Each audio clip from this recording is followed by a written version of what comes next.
just finished reading my first book of the year, Subatomic Faith by Carrie Lehman. She is a friend of mine, and it's birthing heaven to earth through the quantum realm. I've had this book for a little while. Started reading it, and then I put it down, and then I got distracted.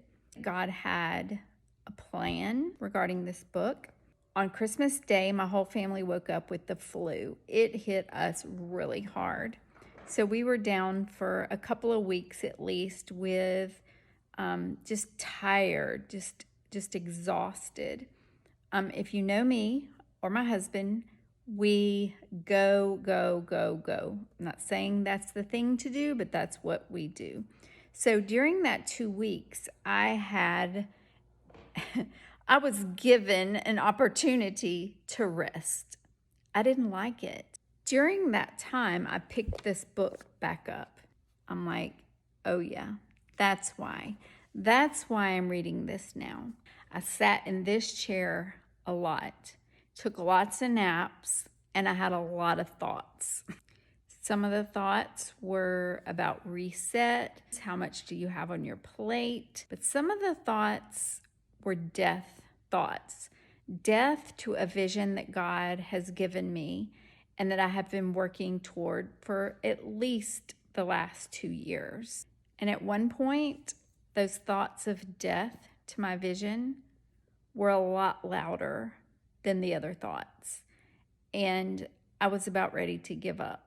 I am learning when I get to that point, find those friends that God has put in my life that will speak life into the death. As we talked it over, I cried a lot.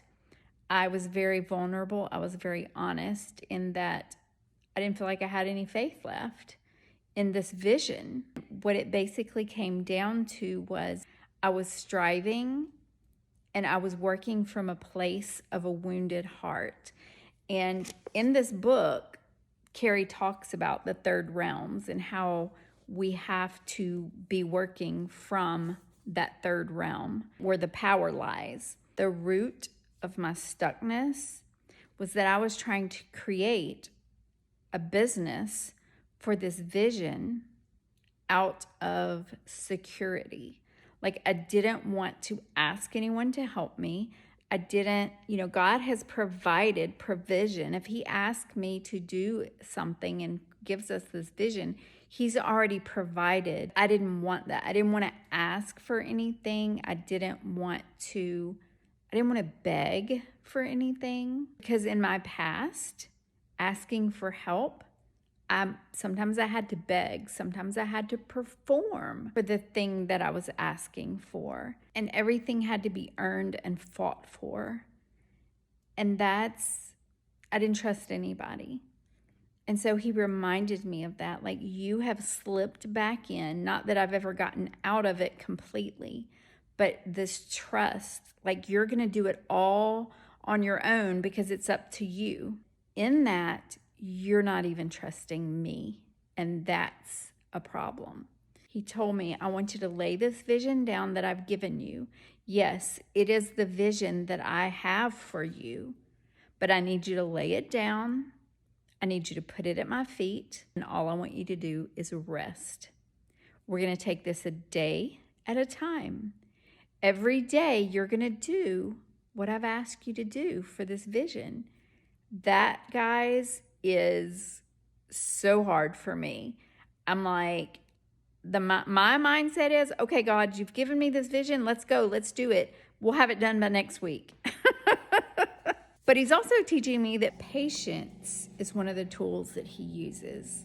Like, am I going to trust Him that this is the vision and that He's going to provide, or am I going to give up? I want you to work on this vision from the third realm, creating with me in peace, joy, and ease. Not fear, exhaustion, anxiety. No. I know you're asking, what is the vision? Well, I have been carrying this vision. It's almost like a pregnancy. I've been carrying this vision for many, many months, and it has been birthed. We have a baby, guys. I'm not going to tell you that today. Stay tuned. I will have a birth announcement soon to let you know what God has birthed through us. In the meantime, you need to read this book. If you want a link to it, type faith in the comments. I will message you a link. Love you guys.